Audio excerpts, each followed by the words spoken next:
I grew up in a house. There was four brothers, and everything was a competition. My dad made everything a competition for us. So, like, if I lost in FIFA against my brother, he would have got the control across the head. Welcome back to the Human or Athlete podcast with this week's guest, World, European, Commonwealth champion, Olympic medalist at the London 2012 Games, 14-1 pro record, Irish boxer Mick Conlan. Obviously, as you can tell, he's pretty successful, but also incredibly inspiring from dealing with notorious setbacks from his Olympic medal fights at Rio being fixed and bought before he even fought, to the pretty big knockout that he took against Leigh Wood in his first professional world title fight, where after dominating the whole fight, it was taken away from him with 90 seconds to go. But even though he's incredibly inspiring, he tells us, obviously, as how he dealt with these difficulties and how he's now, obviously, with more doggedness, drive, determination, and hunger, and almost reassuring confidence that he'll be a world champion soon. Yes, he's inspiring. Yes, he's successful, but there's a real honesty. There's an honesty that was with me in this conversation. There's clearly, obviously, a very honest man with the people around him, but there was a real honesty with himself. There's no bullshit there. There's a real honesty and ability to take responsibility and ownership for where things weren't quite right and how to change them, and that he could take that in front of his team, in front of his close circle, without question. And that's pretty inspiring and also pretty rare. I think it's very easy for a lot of us to kind of lie to ourselves through denial, through avoidance, or just simple fear to not want to face the truth. And he's someone that can clearly look himself in the eye pretty convincingly and reassuringly and tell himself that this is what my situation is, this is what I'm going to do about it, and now we move on. And this has allowed him to come back from these difficulties. This has allowed him to keep going. And he's honest with himself. And I think that's why he holds himself with such confidence and belief. And it allows him to authentically be himself. Yes, the media may dub some of these situations as controversial or not the prettiest, but it's refreshing at this elite level of sport to see someone so authentically themselves and just not care. There's a real strength in that. And there's a real courage in that. But before you start the episode, we have created Human or Athlete Retreats, a direct space and approach amongst many different methods to balance both performance and well-being, to grow as both an athlete and as a human, to disconnect from the stress, pressure, and expectations that entails with being an athlete, and reconnect with who you are, why you do what you do, what are your purposes again, and how you can sustainably create a method that balances both your mental and physical well-being whilst also performing at the highest level. If you're an individual athlete, group, club, national team, governing body that wants to host your own bespoke retreats, also make sure to get in touch and check us out for all the details on both bespoke ones and our normal retreats on humanorathlete.com. I'm now also doing breathwork for athletes as well. The benefits and the opportunities to improve both performance and well-being, again, are endless and so important. I'll be offering free sessions for the remainder of June, so feel free to get in touch again on the website or on our social media at Human or Athlete. I really hope you enjoy the episode.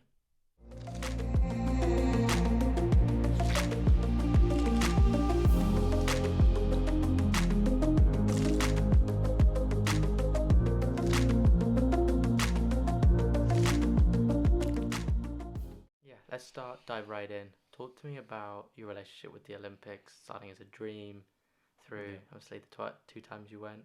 Yeah. And what was it all like? Yeah, listen, it's always been good, my experience with the Olympics. My father, who was my coach from, I started boxing at 7, right up till, finished amateur boxing. I think I was 25. He was my coach right through the Olympic Games, all out there. When we were kids, he used to make us just watch the Olympics and get us into sport. And even before he was a boxing coach, we always watched the boxing. And 2004 Olympics, I kind of started to fall in love with it and knew that that's where I wanted to be. And I said to him then, I will be there one day. And I was only, I think, 13 at that time. And I knew I was going to go to the Olympics, and it was just a matter of time. And then I qualified in 2012. Very unknown to the rest of the boxing world, as it was my first kind of year as a senior international boxer, and I went and picked up a bronze out of nowhere. I was like the kid of the team, and I wasn't much expected of me. Just go and perform. The next Olympics is going to be your Olympics, I was told, and I says, nah, I want to do well here, and I got a bronze. I was devastated when I lost, but it was a special feeling, and in Ireland they kind of turned me into like a superstar overnight, and everybody knew me. Um, so I kind of always knew that Rio was the one I would go and win gold, and that was my aim, and the whole kind of build up to it from 2012 right up to 2016. Like, I picked up every single gold medal you could possibly pick up. I picked up Commonwealth gold, European gold, world gold, and the only gold medal missing of the kind of major competitions was the Olympics. I got there favourite going into the competition. Um, Won my first fight comfortably. Second fight was for the medal against the Russian, and you know now we know there was corruption. Now it's all been proven, but we were told kind of that day, kind of after. The coaches knew before. They were trying to get things sorted, but I didn't know. I knew after. That there was corruption going on, and you know, the medal against me was already paid for, and unfortunately, I didn't get to get it. But I just spoke how I felt in the ring and out of the ring when I was on TV, and actually when I was going over to do the interviews. So there's BBC Sport, and then there's RT, which is the Irish kind of broadcaster, national broadcaster. And BBC just says, no, we don't want him, because they see me in the ring giving the fingers. They see me just giving the fingers. And they were like, no, we don't want him. So we went to RT, and the publicist or the media girl was trying to tell me, calm down, calm down. I says, fuck that. I'm saying what I feel. And I just went crazy. That's even in the interview, if you listen to it, you hear me saying, I don't give a fuck if I'm cursing on TV. Because I was thinking, she's saying there, nah, please don't say nothing. I don't care. And I said how it was, and called them out. And, now it's been found out right. So, I'm happy. How, I mean, firstly, like we said just before, the authenticity to not fit into that box of what an athlete's supposed to necessarily say, do, and be when it doesn't feel right to stand up and just speak your truth and just say, this is how I feel, this is how it is. I mean, how do you feel about it now, looking back, as to how you dealt with it? No, we have media training, and in Team Ireland they've done the same. Loads of media training. You see all these people, like I've seen loads of people through the Olympic Games and in every competition. It just wasn't my day. I didn't perform, or I think I won, but that's the judge's decision. Nah, fuck, I just call it how it is, and that's the way I've always been with anything. Not just in sport, in life. I have a trait which is good and bad at the same time, which is, if I like you, you'll know I like you. If I don't like you, you will know I don't like you. I don't like to hide my feelings. I'm open and honest, so you'll know either way. With me, and sometimes it's good for me, sometimes it's bad, because maybe I should kind of reel it in a bit of times, but it's just me. I'm honest, through and through. Is that ever like conflict with the whole mind games in boxing or stuff like that, or is it just be yourself, don't worry about that? No, like even in my last fight, in the build up and stuff, I was thinking, should I just say nothing and just be quiet, and they play that kind of game where not give anything away, and then I said to myself, why the fuck would I do that? That's not who I am. I just gotta be myself. And being myself doesn't necessarily mean talking shit. It means, if you're gonna talk shit to me, I'm gonna talk shit back. If you're gonna be nice to me, I'll be nice back. Like, if my opponent wasn't saying anything bad, I wouldn't say anything bad. I would have just kept it going. If he wanted to keep it kind of nice and mellow, I would have kept it nice and mellow. But he wanted to say some stuff, so I talked my own shit. Going back to the Olympics, how did you deal emotionally after that? After the interview, I said right away. Sorry, during the interview, I said right away, I don't care what they do, or something like, I'm gonna have a great career anyway, and these Mhm. things will be cheats, and there no one's cheats, and there'll always be Mhm. cheats. I'm gonna have a great career after this. So, I kind of turned the negative into a positive right away and Mhm. focused on what I wanted to do. So, yeah, it was no problem. I was alright, and then once I seen the kind of reaction, and immediately after, I'll be honest, I shit myself because I was like, I fucked, I fucked it Mhm. because no one's gonna want to touch me because I've just went in and said so much shit on TV. Mm. But everybody who watched it understood why I said it and actually wanted me to say it instead of being Mhm. that kind of program type Yeah. of thing, which Machine. every kind of athletes Mhm. are. Not every, most athletes are. Mhm. Um, but nah, I didn't. And then once I seen the support I got, I was like, Mhm.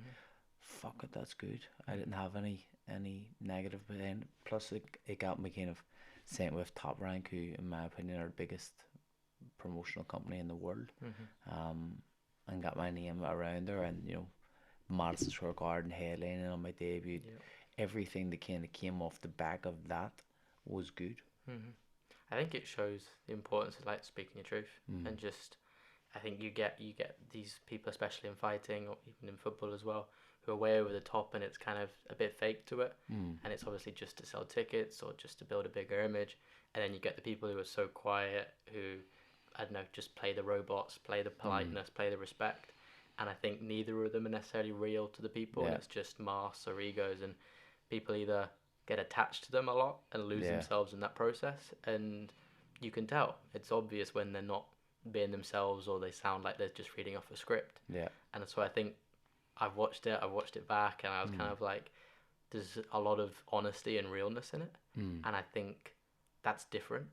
And some people are like you said, some people might not like it, some people will, Yeah. but I think it's an approach that is probably quite refreshing in this world of sport, Yeah. and that's why it's paid off in the end. Yeah, definitely. I think when you see a lot of the guys who are scripted, due to sponsorships and all that, they Mm. can't say anything, which is understandable. But you know, they're not being themselves, and, and, Mm. and, and what are they kind of what are they doing that Mm. for? I don't know. Um, there's a few people who I seen talking shit about it who I was surprised, like someone like, I don't know him, but I just know him because he wrote some shit on Twitter. It was Charlie Sloth, like, you know what I mean? Mm. Charlie, he was like, oh, this guy yapping because he lost. Like, you gotta understand why. Mm. So like someone like that who acts a street kind of Clearly didn't guy, watch the fight you though. He think didn't watch the he fight probably he probably though. didn't, Um, but yeah, you can see when people are being fake and Mm. scripted, and for me, I can't Mm. warm to people like that's not Mhm. authentic. It's I think it's an interesting one. I think the more people who can do it in sport, I mm, think the more interesting it will be. mm, And I think that can only add to your performance in a yeah, general thing. It relaxes you, it calms you down. I think people worrying about interviews and stuff, it's just wasted energy. mm, So I think it's a whole, yeah, I think it's a weird block that we've got on in yeah, this world because of TV and because of media. mm, But so you picked yourself up from the Olympics. yeah, You started building your professional card, your career, and building that up. yeah, How was that kind of just head down, going back?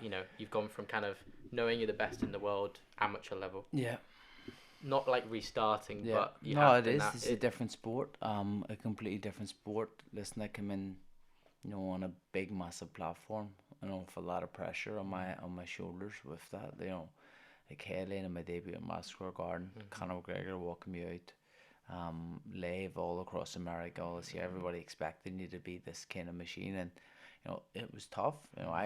Some of my performances were affected by it. If I'm going to be honest, at the start of my career, it was hard, because there is so much expectation on you, and at the same time, I'm still only learning a new trade. It's a completely different game.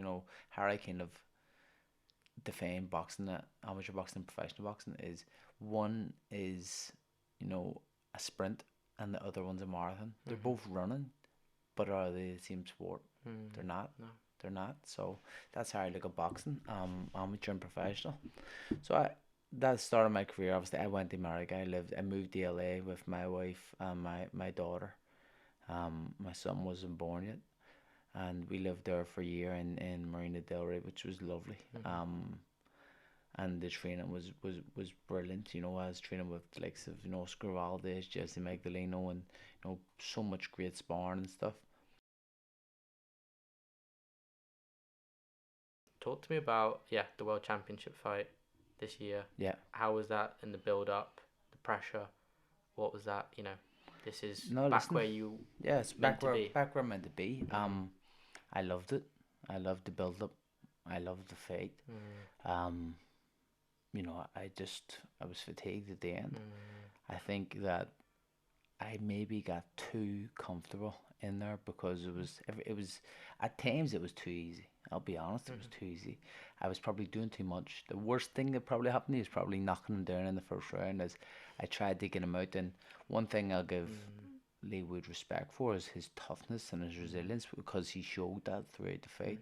There was many times he could have been gone, and possibly should have been gone. You know, every time I hit him to the body, he was wincing, but he dug deep and he got the job done in the end. I think I maybe used up too much energy at times, and also there's other little things which, you know, I don't need to say. But I'll get them and I'll say them in the future, but not right now. How was that? Again, I get not similar to the Olympics, but you've almost won the fight both times, right? Yeah, And they've kind of been taken away from yeah, you. yeah, Again, different yeah. circumstances. Different circumstances. But Much how was harder, that? much harder to take than what it was in Rio. Rio was alright because of, you know, I had won the fight. You know, It was I that won the fight, obvious, yeah. and people had, you know, backed me for everything I said, everything I'd done since that or after that. This one was different because no matter what you say, I lost the fight. No matter what anyone says and how good I performed and how easy it was, I still lost the fight. It's my first time being knocked out, so that's another fucking hard one to swallow. Um, and the first time losing as a professional. One thing about boxing, which is different than other sports, football and all that, but combat sports, MMA, boxing, when you lose in front of the whole world. But when you get knocked out and stuff, it's you're losing. You're at your most vulnerable and most naked you could ever be, and thousands are watching, or millions are probably watching, and they'll watch it. Millions will watch it. You know what I mean? So this is all happening, and it's hurting you deep. But then you've got fucking idiot one, idiot two, idiot three shouting ha ha, and just like laughing and taking the piss out of you and fucking making gifs of you and all this here. So, you gotta have thick skin to be a boxer. It's a very hard sport. It's a very dangerous sport. Once you see things like that happen, and once it happens to you, I already understood the dangers in boxing, but you understand it even more. Uh, so yeah, it was a hard one to swallow. It took me a while. I went away on holiday for 4 weeks to Portugal. Just to take time, take a break, stop. I train every day, no matter what. If I'm in camp or out of camp, I train every day. I didn't train for 8 weeks. I think I did. I done about 8 sessions in 8 weeks. Uh, and it was just, you know, it took me time. It took me time. Was that? I mean, obviously, like I said, it was a pretty awful knockout. See now, I don't think no, it was awful because the way I kind of went out of the Exactly, ring. that's what I mean. It looked. But see, like the actual knockout, if you look at the punch, it's not a heavy punch. It was fatigue that got me. And then if it was in the centre of the ring, I probably would have get up and sat in the stool and got counted out and probably get up and sat in the stool, or else probably get up and get stabbed or something like that. Or I don't know, or I'd probably even get up and went there for points. Um, but it wasn't. I was fell under the ropes, and it looked worse than what it was, and it was made out worse than what it was by TV cameras and, you know, with the broadcast and make it like, you know, we gotta keep him in our thoughts. And it was like I died. Um, I know that when I was leaving the arena, one thing I'll give credit to Leigh Wood for how he kind of handled the situation, calmed people down. People were spitting down when I was getting brought to the arena, spitting down saying Leigh Wood killed him. Um, which is funny when you think about it now. But at the same time, you know, I'd probably punch the fuck out of whoever said that if I seen them. Yeah, You know, obviously. still like, um, but yeah, that's not. It is what it is. What I say. Boxing can be, you know, the highs, but also the lowest of lows. Um, so yeah. How did you, maybe like emotionally behind the scenes? Obviously, you've gone away. How did you? Mm, Your thought patterns are obviously negative. You're in a low mm. place. How do you deal with that? What was that place like? Mate, I don't know. Did I don't think I cried. You know. I think when I woke up, I says I kind of woke up at the ring, but when I kind of came round, Mm. my brother was standing over me. I says, "What happened?" I says, "Did I get knocked out?" Because he was standing looking at me. I says, "Did I get knocked out?" He says, "Oh, Amy, what round?" He says, "The last round, Amy. How long's left?" He says, "A minute and a half." I says, "Oh, fuck off." So that's all. Kind of. I was hurt. No, hurt deep, and it just took me time by myself thinking about it, realizing the mistakes I made, realizing why things happened, and having an understanding of why things happened. And I kind of do now, so I'm not as caught up on it. Mm-hmm. Listen, I'll never get over it until I get the rematch and I beat him. And that's the be all and end all. Like for me, I have to have the rematch. I have to beat him. Unfortunately, my next fight won't be against him, although I wanted it to be. It couldn't get done. For Leigh is in a situation, so it couldn't get done. But um, they didn't seem likely to want the rematch anyway. Immediately, in the future, yes, but not immediately. Mm-hmm. I think your ability to go back and face that. I think maybe some would say, "Oh, you have to," Mm. as obviously to keep your career going. But to face that, I think you look at the average person. People have stuff happen to them. Mm. Maybe not in seen in front of millions to see, Yeah. but to go back and face the difficulty of that, Mm. I think that's underappreciated. That Mm. you've gone straight away, you've taken the time, and you spent time with yourself to deal with this mentally. Yeah. I think that takes a lot of courage, and not just leaving it be, pushing it down. I think that's something athletes do very well. Yeah, especially in boxing as well. Listen, I wouldn't be me if I didn't want to get this rematch and get it and right that wrong. And at the same time, I seen people saying like, he should have took some more time out before his comeback fight. He got seriously hurt in that fight. Um, if I'm going to be honest, Leigh Wood took a lot more damage than me in that Mm. fight throughout it, and Mm. you'd be more worried about him coming back too soon. Well, I would be anyway, because I don't want him to lose. I want the rematch. Um, and I want to win that belt. But like I didn't really get hit until that last punch. I probably was hit a few times throughout it, and I didn't feel anything. It was Mhm. the last punch is what done it. At the same time, I didn't see it because I made a silly defensive move and went down, and I wasn't looking at the punch. So my body didn't Mm. brace. It's the ones you don't see to do the damage. Mhm. Um, so yeah, I think that for me, I need to get back. I was this close, so and I know there was reasons why things happened and played out, so I can fix them. It's all good.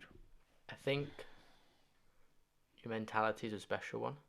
There's a ability to keep picking yourself up. Mm. That almost like resilience, relentlessness. Again, I can just see it. I can Mm. feel it in that. It's just that's all that's gonna. It's all that's on your mind. I can. It's the Yeah. energies there. That's obviously an incredible thing and a strength. Does it also ever feel like maybe a negative side effect that you're that good able to just keep picking yourself up again? And are there any side effects to that? Mm. No. Um. The fact that it makes you want to keep going is hard at times because you just gotta go back and do the hard grind behind it. Mm-hmm. I wanna get it back, but you've gotta put your body through what you put your body through to get in them Mm-hmm. positions that shape that mentality. Mm-hmm. That sacrifice and being away from my family. I have two young Mm-hmm. kids and a missus at home, and I'm basically here for 3/4 of the year. You know, in terms of if I fight 3 times, you know, you're here, you know, 12 weeks near each time. Mm-hmm. So it's a long time away, and you miss the most important years of your children's lives, and all these little things are probably the only negative part of having that kind of driven mindset and them, you know, aspirations to right the wrongs which have been written. Mm-hmm. What are some of the practices you use to stay on track? How do you stay on track and keep that drive day in, day out? I just want to be the best, and I hate losing. Mm. I hate losing, and the fact that I lost, it was very hard to swallow. But you know, there's many people who lose and then just go, "Ah, fuck it, I can't be annoyed no more," Mm-hmm. because they've lost. But that's not me. That's it's not how I made up. It's never like I grew up in a house. There's 4 brothers, and you know everything was a competition. My dad made everything a competition for us. Mm-hmm. So like if I lost in FIFA against my brother, he would have got the control across the head. You Mm-hmm. know, it's like I'm just so competitive, and you know it's a good thing, but also as you say, it's a bad thing because it means you know what you have to put in to be Mm-hmm. better than everybody else. Why do you hate losing so much? I just don't like the feeling. I think it's a horrible feeling, and then losing how I lost is even more horrible. Mm. Um, so yeah, I hate the feeling. It's as I said, the highest of highs and the lowest of Mm. lows. Once you win and you are the champion of the world, wow, unbelievable feeling. But once you lose and then lose in front of so many people in Can the you fashion describe you that lose, feeling? it's just it's heart wrenching, mate. Um, a good thing about the last fight, you know, it wasn't like I performed so well, Mm-hmm. and people say my stock has went up because of the Mm-hmm. performance and how good I boxed throughout it. So you know, there's a bit of a wee positive there, but at the same time, it's just it's devastating. Mm-hmm. I don't know how to explain it. It's an interesting one because I think when we have feelings we don't like, Mm. losing, shame, whatever it may be, weakness, vulnerability, Mm. is we shy away from them. They're seen as horrible things. We can't talk about them. We Yeah. can't experience them, um, and they're not good emotions. Yeah. And I think that's part of, especially at this elite level, the roller coaster you've talked about, the highest of the highs, lowest of the lows. Mm. That's something athletes have to deal with all the time, Yeah. and this is what this is about. Is interesting about how people do talk about it. Mm. I think quite open already in terms of that you can talk about those things, Yeah. and I think, like I said before, a lot of people don't want to talk about it. They Yeah. can't deal with them. They're scared of them in a way. Do you Yeah. think you use them to then grow from what each time you obviously have to face these emotions? No, I definitely will. Mm. You know, if I'm gonna be honest with you, I still haven't fully watched the fight. Mm-hmm. I'm gonna take some time and watch it, sit down and watch it with my coach because you know, I was gonna watch it one night and it's just fuck that, I can't be not seeing that because it will just Mm. annoy me because you realize how close you were Mm. and how like 95 seconds or something it was left and how well I performed. But I look forward to watching it because I'll see where you know I made my mistakes, which I know I did make an awful lot of mistakes, even though it was you know a very clean performance up until the point. There was a lot of mistakes, a lot of energy wasted, and things I can improve on massively. So yeah, I do look forward to it, but at the same time, you know, watching yourself getting fucking knocked out Mm. isn't the best feeling in the world. I don't know the feeling. No, So nah, nah.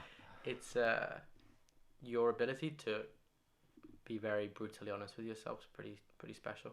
Mm, I think a lot of people aren't like that honest, or can face up to the mistakes they've made, yeah. or what they haven't done quite right. There's a Well, lot of ego that the gets in the way. first thing I said when you know we're sitting in the room after it all, I said, "Listen, it's my fault. Can't blame anybody else. It's my fault." I took ownership of the whole situation right away. I wasn't going to say. You see, many fighters will say, "Oh, the coach this, Mm. someone done this, that there was the reason." It was my own fault. Simple as that. You know, I was loads of people I could say things I could say, but I could say the referee, you know, the ground being wet, all this. Mm. I could say loads of stuff, but the first thing I said in front of the whole team was, "It's my fault." Mm. if anything, I've grown closer with my coach and stuff throughout this because everything that kind of we worked on was showing out and it was working so well. Um, so yeah, you gotta. I think in these situations you have to take ownership, and be accountable because at the end of the day, nobody else gives a fuck. Mm-hmm. It's only you. You're the only one who cares. Because let's be honest, if you look outside, yes, people will go, "Oh, I get knocked out. Oh, I'm gutted." Yeah, but they don't really care. The only person who will actually care will be you and your close family and friends, Mm-hmm. and that's it. You gotta realize that that's the thing about social media, which is, it's a fantastic tool, but at the same time, it's one of the most horrible places on earth because everybody has an opinion, like everybody has an arsehole. Mm-hmm. So you know what I mean? It's full of shit, and it's good for things. I just let people just run it for me. It gets to that point where like in about a week or so, I'll just give it to the guy, my Mm-hmm. kind of guy who handles all that stuff, and I don't even go on it. Don't need to go on it. Don't Mm-hmm. want to go on it. It's my tool for my sponsorships and things like that, which I'm very grateful Mm-hmm. for. But it's not a place which is you know a healthy environment for a good mindset. I think a lot of people get attached to. Massively. I do as well. I'm Mm. gonna be honest. When I'm not in camp, I'm on my phone way too much. Way too much. Even when I'm in camp and I'm not on social media, I'll be on my phone just because I feel like I'm addicted to my phone. Mm-hmm. So I be playing games and stuff, and it's like, what are you doing? Like you Mm-hmm. don't play games when you have social media. So why are you playing games when you don't have it? It's because I left my phone. But yeah, it's a horrible place, and people need to see, people commenting, liking, caring about likes and all this here shit, and it's embarrassing what what people do for likes and stuff now on social media is fucking embarrassing. So, Mm-hmm. um, it's not a healthy place. It's not a place where a strong man should be because you know to just see negative shit and get dragged into the shit which they Mm-hmm. shouldn't even be thinking about. You know what I mean? Mm-hmm. No, I love it. I think it's a place where it really, I guess you go back to football, right? Mm. And a big part of being a footballer is the ego that comes with it, Mhm. right? And it's people grow up and then they see, or even the top boxers, Yeah. is once you hit the top, you hit the Premier League, you Yeah. get your world title, Yeah. the followers come, the money comes, the girls come, Yeah. the status comes, and it's now they then celebrate that and show the world Mhm. all those parts of that ego, Yeah. and then people idolize it, Yeah. and so it's this pattern of where that's what they then that's who they then think they have to be Yeah. once they've got to that level, Mhm. and that's a real like it's quite a shame because Yeah. they think that a footballer or a boxer has to act like Mayweather Yeah. with the money, with the ego, whatever you want to call it, or the Premier League footballers that go and spend every bit of money, or Yeah. thousands and everything, and it's like that's not what it's about, No. and it's contaminated Mm. this dream that It's a we all false started world. with. It's a false world. Um, you see people like it's in my opinion it's one of the biggest causes right now for mental health problems and depression because a lot of these young kids are seeing world which isn't even real. Mm. Um, relationships that aren't real. Mm. All this stuff. See people like me and my girlfriend, and they're probably punching the head of each other 5 minutes before. They don't. It's just a false perception of reality. Mm-hmm. Um, it's a picture, How and do you stay in reality? just live life, mate. Live life. Keep your feet in the ground. What's most important to you, Mm-hmm. and put your energy into that. My family is the most important to me, so Mm-hmm. sometimes I don't put my energy fully into it, which I regret now when I look at it. I've been away so long in terms of my kids' lives. So much of their lives I've missed, and I seen something there today, which is like from when they're born till they're 4 is the most important years Mm-hmm. for a kid. Um, with my daughter, I was around for an awful lot because she lived in LA with me. Mm-hmm. With my son, I've missed an awful lot, but I've still been around. It's not like I haven't been around. Um, and he's almost 4, so it's hard, mate. It's hard, but this is the life I choose. What I'm doing, I'm not doing it. I'm not doing it for myself. I am in a sense, Because if I say that I'm lying, of course, every athlete does it himself. Every athlete has an ego. You wouldn't be doing as good as what you're doing and trying to be as good as what you're trying to be if you didn't have an ego. Um, but I want to give my kids a better life than what I had and more opportunities. I didn't have a bad life, so to say, but I came from a working class background. I had a great family. I have no doubt about that, and I don't need to say anything negative about that. When people say they come up from broke, I didn't. I come up from a great house. Um, Although I kind of strayed off and done my own stuff and got involved in the wrong things when I was younger. Um, but being a kid from working class community, there's not as much opportunities as there is for what more kids who are well off. Um, so I want my kids to be more well off and give them more opportunities, and that's why I do what I do. So, that's why I go away. I earn a living for my family. I don't earn a living to, spend it on shit, and that's the thing. Is that what you would like? That's what you come back to in those moments. This is who I'm. This is what I'm doing. This is who I am. This is what's important to me. Always, and it's what said. I mean, the dressing room, do this for your kids, do this thing because it is who you'll do it for. But most importantly, you gotta do it for yourself. That's powerful. Mm. It's yeah. I think we often forget why we're doing stuff, and that's like one of the biggest things I think is in the social media world or just a general world where we lose who we are. The biggest disconnect is losing that purpose, losing that why. Yeah. And especially if it's for other people. Yeah. It's even more powerful. Yeah. It's like it's a weird one because as an athlete, obviously we're selfish. Everything's about us. We're obsessive. We're completely self-reliant in our bubble in our heads, right? Yeah. And yet to balance these things is like one of the most human things is to have a family. Yeah. It's an incredibly hard balance and I can imagine pretty difficult. Without my family, I wouldn't be who I am. I gotta give massive credit to my partner Shauna. She raises both my kids for me when I'm away in training camp. You could say it's selfish, but maybe not in training camp. But I would love to be back with my kids, raising my kids. But at the same time, I'm trying to do what's better, like we spoke about. But yeah, listen, the support system you need to have around you is very, very important. As an athlete, as you said, you're very selfish, very, self-dependent, everything like that. But you need an awful lot of people around you, a good support system, and family for me is all my support system. My father, who he's the national coach for Ireland in boxing.